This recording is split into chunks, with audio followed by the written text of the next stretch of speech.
So I've already made 2 videos where I used a lot of analogies just because it's kind of how my brain works. Everything just looks like something else to me all the time. And obviously people would tell you that this is like a very normal person thing to happen, and autistic people don't understand analogies, but I don't know whether that's true. I guess sort of the thing for me, and I think the reason I'm like this, is that when I was a kid I couldn't communicate very well verbally, which is not to say that I was nonverbal, because I wasn't, but I don't know, it was just hard for me to use words and figure out how to say things when I talked to people, but I was pretty into writing, and I think as I became a better writer, obviously I used like rhetoric and stuff like that while I was writing, and I wanted to be like a good speaker, or at least an interesting speaker, so around the time I was 16 or 17, I sort of changed my speaking style so that I would kind of think about what I would say if I was writing it, and then I would speak.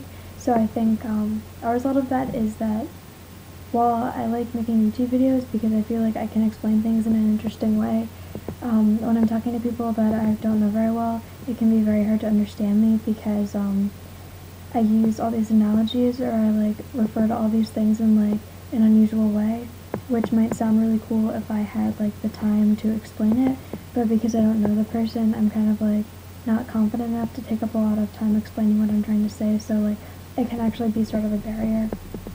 But I feel like it's preferable to the way I talked before because it was pretty hard for me to talk at all, at least well.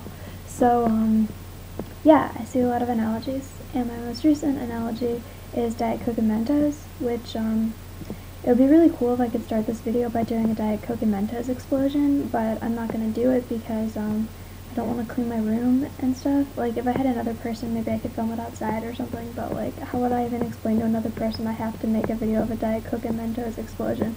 So I can make a video about how people use the euphemism autism with mental retardation to refer to a group of people who don't have mental retardation.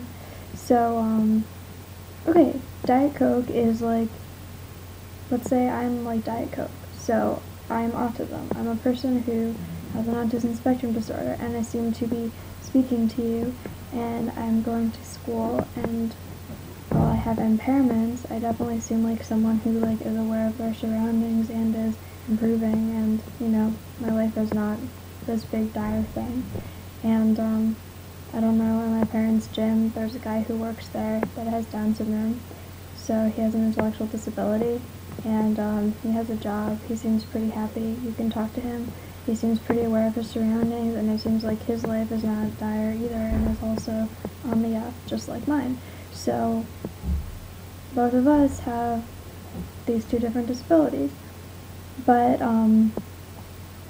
if you see someone who doesn't talk, doesn't seem aware of their surroundings according to you, is hitting their head a lot, and is doing things that you think are weird, and doesn't seem capable of using language to explain why, then what a lot of people will call this person is a person who has autism with mental retardation. But this seems to be just a euphemism for saying severe autism, which I think is kind of strange, because I mean, there are many people with autism spectrum disorders, including me occasionally, who are verbal. They obviously have verbal ability, and they can do well on an IQ test, but if they're under certain kinds of stress or just in certain situations, they can't speak. And then there are also people who don't ever speak, but you can tell because they can type and things like that, that they have verbal ability, and they can therefore do well on an IQ test too. So it's obvious that sometimes people with autism spectrum disorders who are perfectly intelligent cannot speak. So why is it that the person who can't speak at all, we assume that it's because they have a severe intellectual disability? Because, I mean, you can't even just say they can't speak because they have an intellectual disability, because, like, most people with an intellectual disability can speak. It's like, it seems like people like don't even know any people who have mental retardation, so they just like pull it out of nowhere as an excuse for why some autistic people can't speak. And it just doesn't make any sense when you really think about it. And moreover, when you think about people like Sue Rubin, for example, who is someone like, I don't agree with her politically very much, but I agree pretty well with the way she like describes her experience with autism. And she was considered to have a severe intellectual disability because she didn't speak. And then when she was a teenager, she learned to type. And oh, guess what? She's actually like incredibly intelligent. and she has understanding of words and language and everything now that she's been able to learn. And I think that's a pretty good example of a person who you would look at her and say, oh, autism, mental retardation, if you're the type of person who identifies people that way. But that obviously isn't her situation, and I have no idea how many other people there are who may look like that, who, if they were given the right supports, or if they happen to be lucky in a particular way, you could see that they don't have an intellectual disability, or they definitely don't have a severe enough intellectual disability that it would keep them from talking. Even if, okay, let's say that, a person has Asperger's and a very mild intellectual disability. They'd still be talking.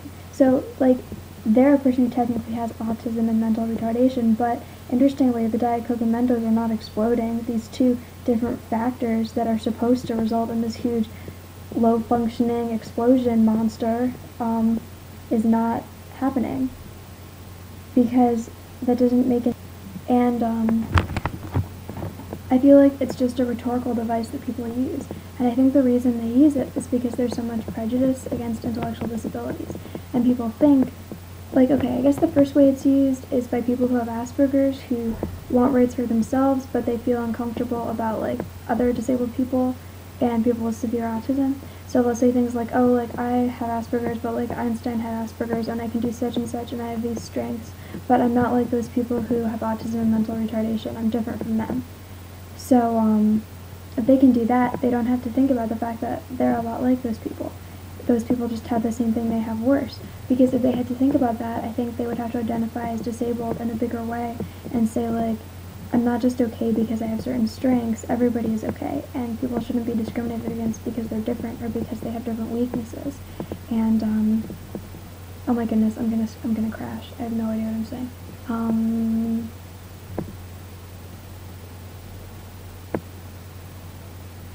The other way people use it is, I think, adults who are kind of Kirby's, and they want to do things like say that people with Asperger's and verbal autism shouldn't speak for nonverbal people.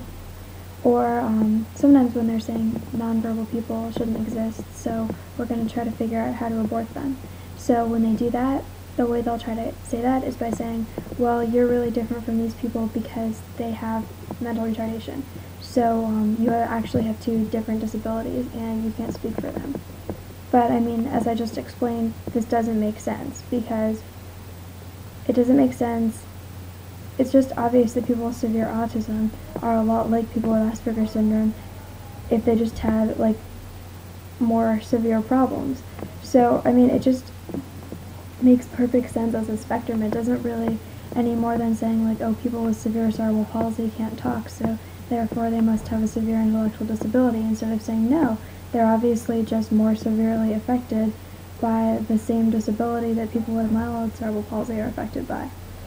And I just feel like a lot of the reason people will just suddenly use the word retarded to try to make their point and try to separate themselves or try to separate advocates from severely autistic people, they just do that because people are really prejudiced against people with intellectual disabilities, and they have this reaction where they're like, no, I'm not like that person, or no, I can't speak for that person because they have something different from me. But the truth is, there's no basis in that, and people are proving more and more that there isn't a basis. And I the other day was having a conversation on an Autism Speaks video with somebody, and the person linked me to a video of some severely autistic person hitting himself, and they were like, oh, see, don't you admit that he can't actually have a good IQ, and that people just can't test it? And I was like, no, I can't tell from watching a video of someone hitting themselves what their IQ would be. And the person was like, no, watch the video, look how he's hitting himself. And it's that doesn't prove anything. You don't know what an intellectual disability is if you think it looks like a person hitting themselves, because people with all kinds of IQs hit themselves, and people with all kinds of IQs don't hit themselves. And I feel like people with disabilities really need to be more supportive of each other, because it is really messing up our conversation about autism when people keep trying to use intellectual disability as a straw man so that they don't have to engage, or so that other people won't engage in a discussion about ableism and how it is incredibly apparent in the way we discuss autism.